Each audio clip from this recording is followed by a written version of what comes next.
So let's go back to The Wizard of Oz.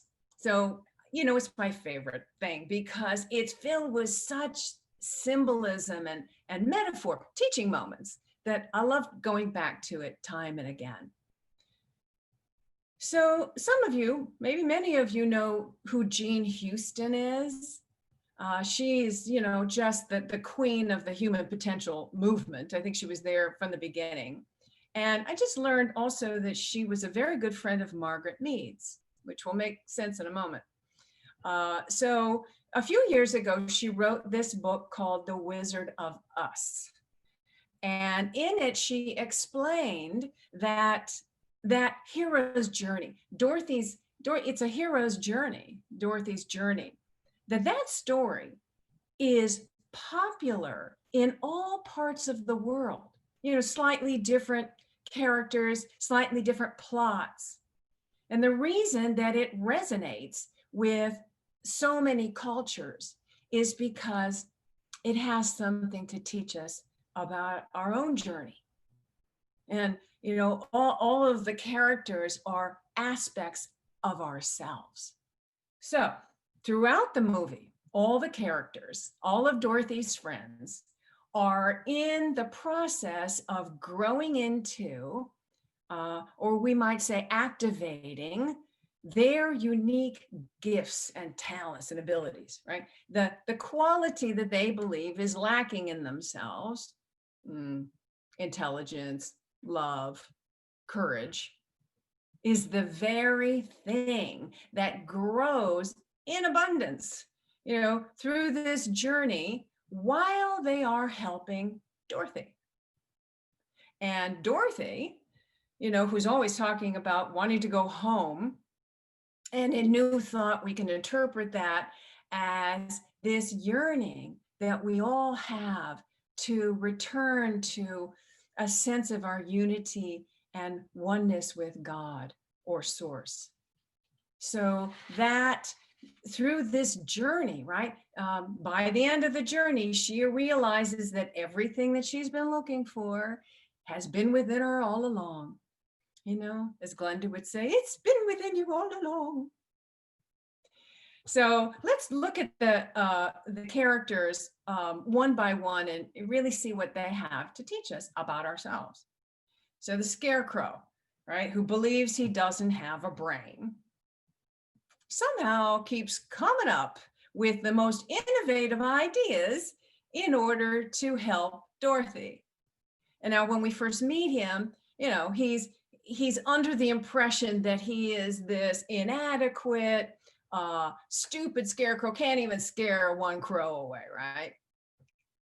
But because he says yes to this adventure, and because his desire to help Dorothy achieve her goal, he grows into this quality, this latent intelligence grows within him.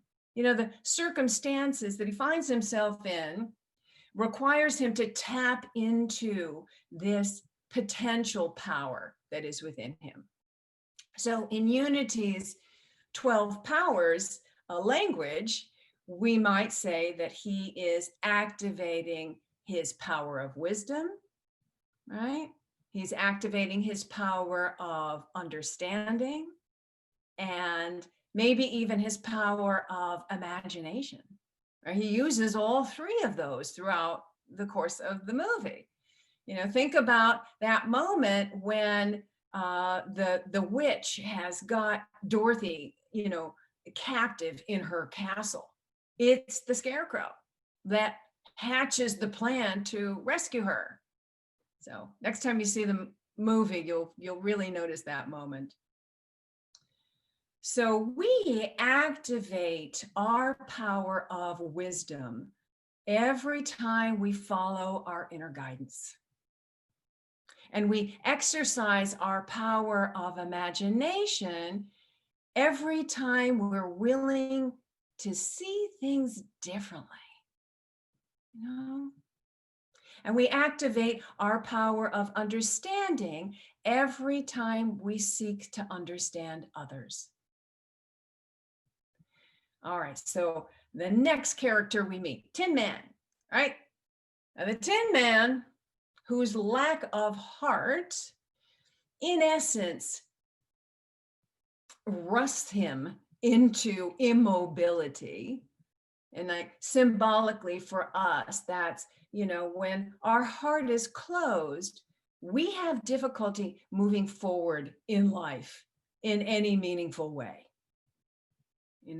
But again, through the course of the story, his love and compassion for Dorothy grows, and so that he's able to move forward, and it grows enormously to such an extent that at the end of the movie, if you remember, while Dorothy's saying goodbye to all of her friends because she's finally going back home, and the Tin Man is crying, and he says, well, now I know I have a heart because it's breaking. It's always a tear always comes down the cheek at that moment in the movie, right? So we activate our heart center. We activate our heart center. And when we do that, we're allowing ourselves to feel deeply, including, unfortunately, pain, but also a tremendous amount of love. A tremendous amount of love. And it allows us to move forward in life in meaningful ways. And it's our yes to this adventure, and our lives could become a story, of sharing our love in a way that helps others. Okay, so the next character we meet, my favorite, the lion, the cowardly lion. When we first meet him, he's a mess, right? He's crying like a baby. He's afraid of his own shadow. He's, he says, oh, I haven't slept in weeks. I got these bags under my eyes. And, he's a mess. So again, the same thing. It is his desire to help Dorothy, coupled with his desire to grow into what he's destined to be, the king of the forest, right? That gives him the strength that he needs to go on this adventure. And in the process, he discovers his courage. He grows his courage. So we might say in Unity's 12 powers that he is activating his power of strength, right? Which is our crest, where our courage is, activating that power of strength. And you can see, over and over in the movie, the only way that he is willing to face his fear, to overcome his fear, is if he knows that it's going to help Dorothy, right? So we activate our courage, our strength, every time we do what we say we're going to do, even though we don't feel like it at the time. And every time we stand up for what we believe in, and every time we speak up when we see an injustice, when we know something is unjust. That's our power of strength. So now Dorothy, right, in the process of helping her friends, she finds this connection with her own inner power. She hears this little girl growing up in rural Dust Bowl, impoverished Kansas, and the way they show it, they make it looks like a wasteland. There's nothing growing. It is gray and bleak, and she's told, oh, you're just getting in the way. Go find a place where you can't, you're not in trouble. And so if she stays there, she's got very little opportunity, very little chance that she's going to realize her magnificence, right? Realize the magnificence that is within her. And really, it is her love for Toto, Toto represents that positive, energetic life force. That's Toto. she wants to save Toto. She loves this dog. That has her start to think about a place beyond troubles, beyond this scarcity and lack, beyond worries. And is when she is willing to allow herself to think of a higher possibility, that she's really saying yes to her adventure there, right? And that's the moment that she becomes empowered, that she now has a sense of agency that she would never have had she stayed in old consciousness, which is what that dreary, wasteland environment represents, that old consciousness. So now she's empowered to investigate this new possibility. And then, in the movie towards the end, it is really her love and compassion for the scarecrow, who the witch has just, has just put on fire, right? She's got her broom and she started him on fire. And so Dorothy is now empowered to grab the pail of water, which is, conveniently just right over her shoulder.